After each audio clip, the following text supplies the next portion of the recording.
இன்று அவருடைய சத்தம். எழுதியவர் சகோதரர் சகரியா போனன் அவர்கள். நாள் ஜனவரி 11. மனச்சோர்விலிருந்து விடுதலை. என் கிறிஸ்தவ வாழ்க்கையை புரட்சியான மாற்றம் செய்த சத்தியம் உண்டு. அது என்னவெனில், பிதா இயேசுவை நேசித்தது போலவே நம்மையும் நேசிக்கிறார் என்று இயேசு நமக்கு அருளிய உன்னத வெளிப்பாடே ஆகும். யோவான் 17 அதிகாரம் 23. பொதுவாய் எல்லா கிறிஸ்தவர்களுமே பரலோகத்தில் அன்புள்ள பிதா ஒருவர் இருக்கிறார் என்பதை எழுத்தளவில் விசுவாசிக்கின்றனர். ஆனால் இவர்கள் அடிக்கடி கவலையுற்று பதட்டமடைந்து ஒரு பாதுகாப்பற்ற பயத்துடன் வாழும் வாழ்க்கை இவர்கள் தங்கள் இருதயத்தின் ஆழத்திலிருந்து இச்சத்தியத்தை விசுவாசிக்கவில்லை என்பதையே நிரூபிக்கிறது.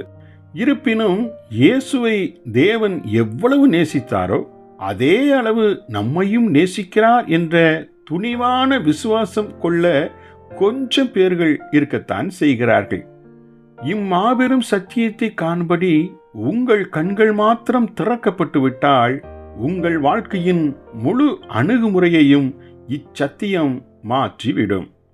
மாத்திரமல்ல, உங்கள் வாழ்க்கையில் உள்ள எல்லா முறுமுறுப்பும், மனச்சோர்வும், நம்பிக்கை இன்மையும் அழிந்து ஒழிந்து போகும். இப்படியெல்லாம் நடப்பது சாத்தியம் என்று நான் அறிந்திருக்கிறேன். ஏனெனில் இவை யாவும் என் வாழ்க்கையில் நிறைவேறியிருக்கிறதே. அநேக ஆண்டுகள் நான் மனச்சோர்விற்கு அடிமையாக வாழ்ந்து தோற்கடிக்கப்பட்டவன்.